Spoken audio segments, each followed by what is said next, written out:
Hey, good morning. This is Jasi, your personal praise coach, and it is my greatest desire to help you tap into your own inner godlike qualities and uniqueness so you can discover your personal areas of greatness, power, and dominion so you can live out greater experiences on this physical plane. Now, over the course of the last couple of days, we've been covering the topic, killing the poverty giant, and we'll be finishing off the topic today. So we're going to jump straight into it. Verse 32, don't worry about this Philistine, the beloved told Saul. I'll go fight him. So we find the beloved is preparing to fulfill a prophecy that was made by the giant. In the first video, when we covered verses 1 through 11, in verse 9, we saw that the prevailing thought made a statement towards Israel's armies, which was, let not all of our men assemble for battle. Instead, send one man or send one thought to fight against me. And if that thought prevails against me, then we all will become your servants. But if that thought fails to conquer me, then all of you will become our servants. Verse 33, don't be ridiculous, Saul replied. There's no way you can fight this Philistine and possibly win. You're only a boy, and he's been a man of war since his youth. Yet again, we find Saul operating from the place of fear. Saul has been living in this place for so long that he's now talking to the Christ fabric about all of the reasons why he can't be successful. Perhaps you have some Saul set up in your life, people who remind you of all of the reasons why you can't be successful, who remind you of reasons why you can't obtain your wildest dreams and desires, people who continue to point to your past and tell you why you will never be able to transition from one state to another state. Perhaps you have become a Saul in your own life, living in a state of fear for so long, and now you're talking to God about all of the reasons why you can't generate success in your existence. And it's important not to be judgmental of Saul, because all of us at one place or time in our lives have held the position of Saul.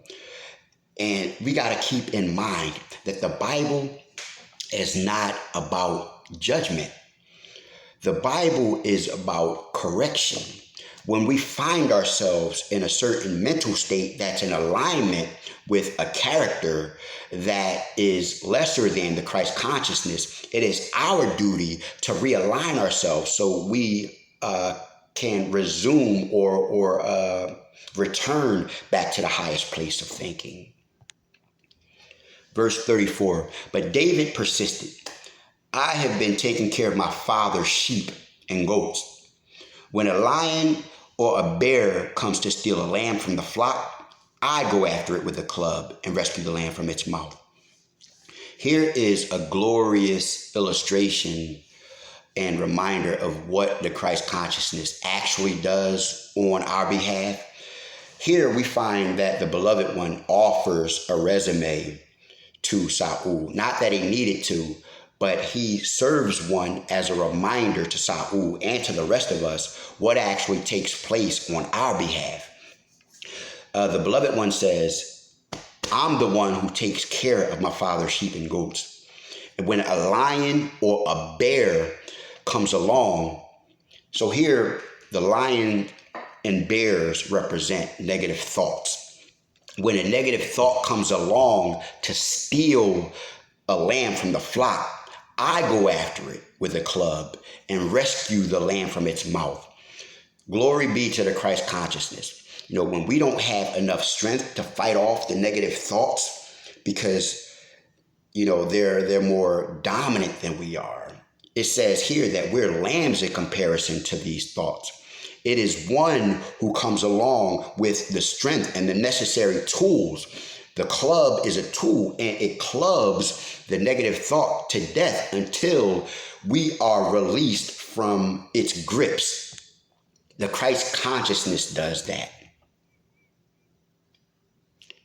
Then it goes on to say, I catch it by the jaw and club it to death. I have done this to both lions and bears, and I'll do it to this pagan Philistine also. For he has defied the armies of the living God. The Lord who rescued me from the claws of the lion and the bear will also rescue me from the Philistine. Saul finally consented. All right, go ahead, he said, and may the Lord be with you. Saul gave David his own armor, a bronze helmet and a coat of mail. David put it on, strapped the sword over it, and took a step or two to see what it was like, for he had never worn such things. Now, very briefly, I want to talk about the importance of not trying to fit into other people's armor. In this life, each of us have been given an individual goal or task or purpose, an assignment from the great God fabric. And when we attempt to put on other people's armor, or here what that means is when we attempt to mimic other people's lifestyle, when we attempt to take on things from their lives that aren't necessarily designed for our lives, we begin to frustrate ourselves. We begin to frustrate our glory. And as a result, life becomes heavy because we're putting on our own shoulders a task that wasn't meant for us to be taken on. David says, I can't go in these. I'm not used to them. So he took them off. And like the beloved, we have to also take off all of those things that weigh us down based on us trying to put on other people's armor. He took them off and he picked up 5 smooth stones from a stream and put them into his shepherd's bag. In a second, I'm going to talk about the extreme importance of the shepherd's bag. Then, armed only with the shepherd's staff and sling, he started across the valley to fight the Philistine.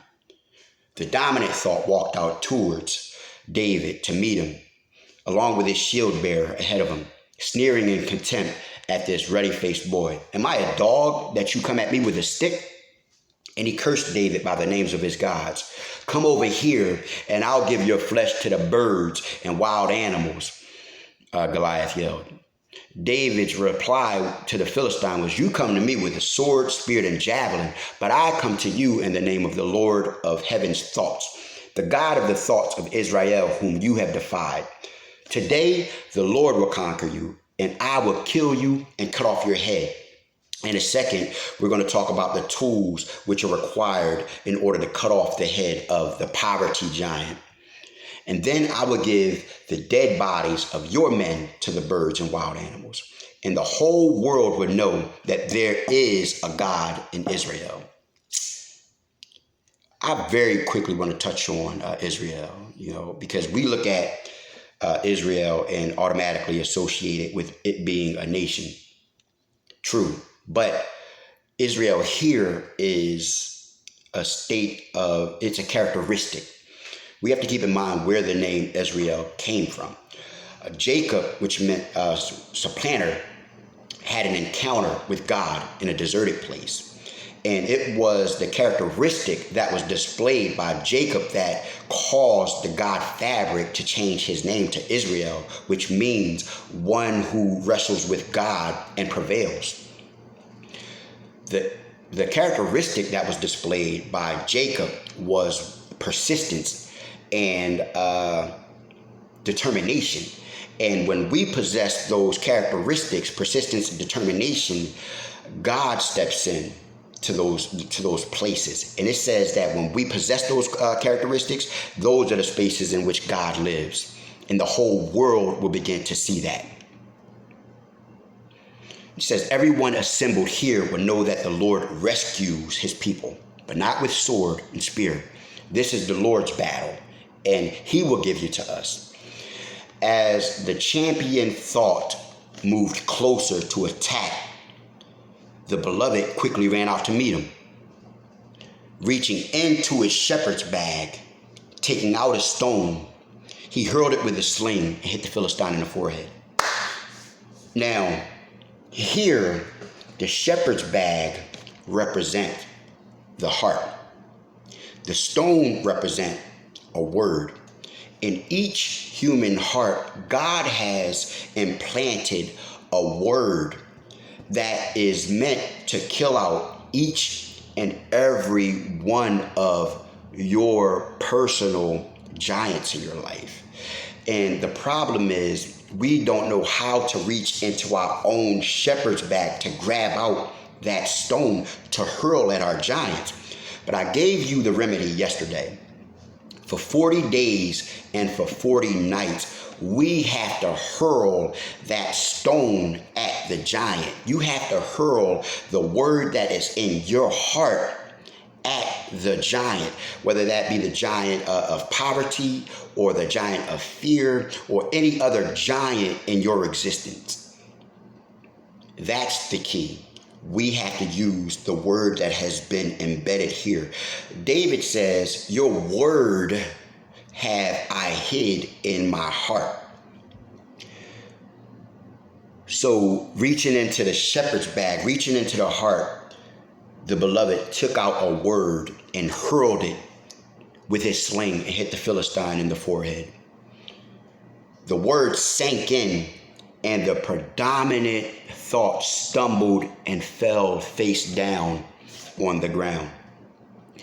So David triumphed over the Philistine with only a sling and a word. So David triumphed over the prevailing thought with only a sling and a word, for he had no sword. Then David ran over and pulled Goliath's sword from its sheath and used it to kill him and cut off his head. When the Philistines, or the lesser thoughts, saw that their champion was dead, they turned and ran. Then the men, or the thoughts of Israel and Judah, gave a great shout of triumph and rushed after the Philistines, chasing them as far as Gath and the gates of Ekron. So simply what that means is when the lesser thoughts saw that the prevailing thought was doomed, they all scattered. And the opposing thoughts, which represents God's thoughts, chased them back to where they came from. They chased them back and pushed them back towards the original source from which they came. And the bodies of the dead and wounded Philistines were strewn all along the road from Shadaim as far as Gath and Ekron. Then the Israelite army returned and plundered the deserted Philistine camp. David took the Philistines' head to Jerusalem, but he stored the man's armor in his own tent. Now, I had to sit for a little while to allow the God fabric to really pour into me what this part of scripture meant about the beloved taking the Philistines' head to Jerusalem, but he stored the man's armor in his own tent. Here we see the Christ fabric, who is in the form of David, with the head. The head represents the source of a thing. So the Christ fabric, who is David here, took the source of this thing and presented it to Jerusalem, to the people, and showed it as an illustration on how to conquer, how to kill it out. But it says that the armor he put in his own tent. The armor was the thing that protected the thought. So the Christ fabric removed everything that would begin to protect the dominant thought. That's now in his power, in his control. Verse 55, as Saul watched David go out to fight the Philistine, he asked Abner, the commander of his army, Abner, whose son is this young man?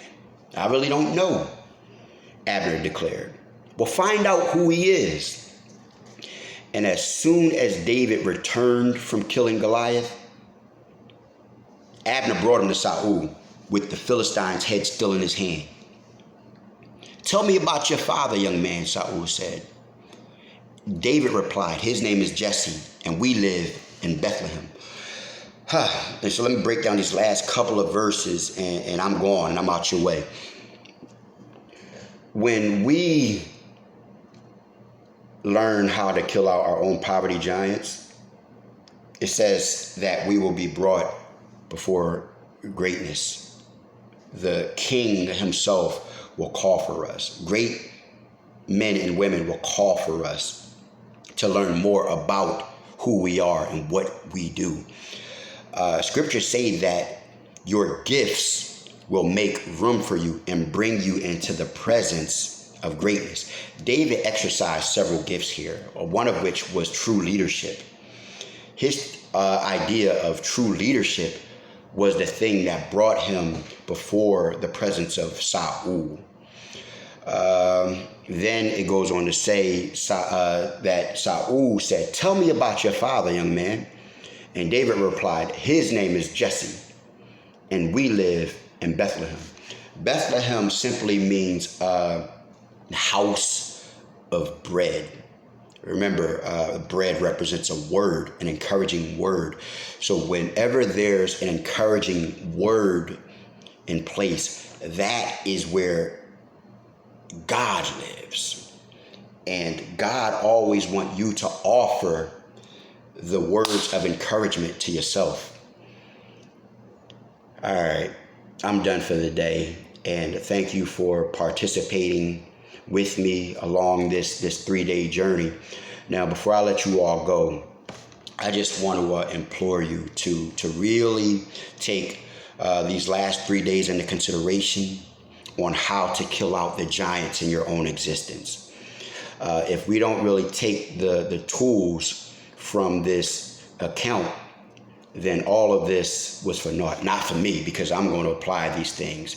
As the great, as who was it who said, "As for me and my house," I believe that was Joshua, who said, "As for me and my house, I will serve the Lord." So you can take this information or not, but as for me and my house, we will serve the Lord. But know this, I love you with the highest form of consciousness, which is the Christ fabric. And until we meet again, I want you to all vibrate on the highest plane possible. Many, many blessings.